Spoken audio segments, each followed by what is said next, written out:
Sir Imtiaz Jalil. यकीनन हुकूमत आप चलाने की बात कर रहे हैं। मैं आपको सरकार के कुछ ऐसे गुणों के बारे में बताना चाहता हूं जिसके बारे में शायद आपको भी पता नहीं होगा। सरकार बहुत अच्छे तरीके से जादू का खेल भी खेलती है, और कैसा जादू का खेल खेलती है आंकड़ों समेत बताऊंगा। एक हाथ से देना और दूसरे हाथ से खींच के कैसा लेना, ये पूरे आंकड़े समेत बताऊंगा। इस वजह से बहुत ज्यादा विरोध करने की जरूरत नहीं है। अध्यक्ष महोदय, 8 फरवरी यानी कि कल के दिन रिजर्व बैंक ऑफ इंडिया ने रेपो रेट 25 बेसिस पॉइंट से बढ़ा दिया है। पिछले 4 मई 2022 को 4.40 हमारा रेपो रेट था। 8 महीने के अंदर 6 मरतबा रेपो रेट बढ़ाया गया है और अब ये रेपो रेट हो गया है 6.50। अब हो सकता है इनमें से कोई खड़े रहेगा और कहेगा कि आरबीआई है, इसका हमारे से क्या लेना देना, बजट से क्या लेना देना। तो सुनिए गौर से, आरबीआई जब रेपो रेट बढ़ाता है तो किसी ने 20 साल के लिए होम लोन लिया है, यानी कि 240 महीने के लिए लोन लिया है, और रेपो रेट 2.25% से बढ़ गया है, तो 120 से 160 महीने का एडिशनल ईएमआई उसको भरना पड़ता है। किसी ने 25 साल के लिए यानी कि 300 महीने के लिए लोन लिया है, और अगर 2.25% से रेपो रेट बढ़ गया है तो उसे 199 महीने एडिशनल ईएमआई देना पड़ता है। आप कहेंगे कि हमारा इससे क्या लेना देना, यही तो जादू का खेल खेल रहे कि आपने इनकम टैक्स के अंदर रिबेट दिए, बहुत सारे लोगों को खुश किया और सैलरीड क्लास को कहा कि हम तुमको इनकम टैक्स में रिबेट दे रहे, लेकिन अब जिंदगी के साथ भी और जिंदगी के बाद भी तुम्हारा ईएमआई चलता रहेगा, तुम्हारा लोन चलता रहेगा करके ये एक संदेश सरकार ने दिया है।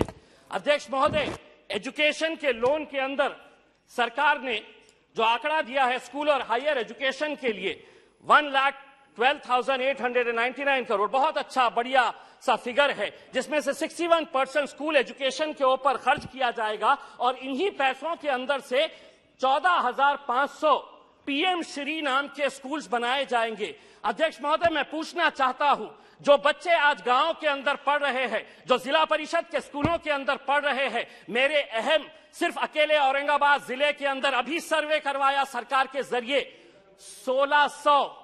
राणे साहब, आप महाराष्ट्र से आते हैं, अकेले औरंगाबाद जिले के अंदर 1600 ऐसे स्कूल्स हैं जिनके सर के ऊपर बच्चों के क्लासरूम्स के अंदर पक्की छत नहीं है, टीन के शेड के नीचे ये 1600 बच्चे तालीम हासिल कर रहे हैं। उनका कसूर सिर्फ इतना है कि वो किसानों के बच्चे हैं, वो गरीबों के बच्चे हैं, वो मजदूरों के बच्चे हैं। आप बनाइए नए स्कूल्स, लेकिन आपके पास 1 साल बचा हुआ है, यह अहद करिएगा, प्रधानमंत्री जी को कहिएगा कि पीएम श्री नहीं, उन पूरे स्कूल को हम पीएम महाश्री नाम देंगे। अगर 1 साल के अंदर ये 1600 औरंगाबाद जिले के स्कूल्स को अगर आप बदलते हैं तो हम भी कहेंगे। अगर 1 साल के बाद अगर ये कर पाते हैं तो इम्तियाज जलील यहां पर खड़े रहकर कहेगा, वाह मोदी जी वाह। दूसरी ये बात है अध्यक्ष महोदय, माइनॉरिटीज के बारे में मैं ये बताना चाहता हूं। राणे साहब, हम तो फूल थे, तुमने हमें कांटा बना दिया, और अब इसी कांटे से कहते हो कि चुभना छोड़ दे। नहीं छोड़ेंगे, हम लड़ेंगे, क्योंकि इस मुल्क के ऊपर जितना आपका इख्तियार है उतना इम्तियाज जलील का भी इख्तियार है। अगर आप हमारे साथ नाइंसाफी करेंगे तो हम खामोश नहीं बैठेंगे, हम लड़ेंगे। क्या वजह है कि आज फाइनेंस मिनिस्टर हमको इस बात का जवाब दे कि कैसा 38%, कौन सी ऐसी मिनिस्ट्री है जिसके अंदर 38% का बजट कम कर दिया गया है। 1913 करोड़ रुपया आप हमारे गायब कर देते हैं, और आप ये उम्मीद करते हैं अध्यक्ष महोदय, आप ये उम्मीद करते हैं कि हम खामोशी से इसको बर्दाश्त कर लेकर के। मैं आपको बताता हूं कि नीति आयोग की पॉलिसी डॉक्यूमेंट है, the action agenda and the strategy document ने क्या कहा है, Muslims and other religious minorities in India have been lagging in several development indicators including educational attainment, gender equality and workforce participation। इसके बावजूद भी आप 38% हमारा बजट कम कर देते हैं। 2022-23 के अंदर आपका टोटल बजट जो था उसके अंदर माइनॉरिटीज के हिस्से में कितना आया, तो 0.12%। इस बार जो बजट आपने दिए हैं वो कितना हुआ है, बी अगर देखा जाए तो 0.07%। अध्यक्ष महोदय 2 मिनट।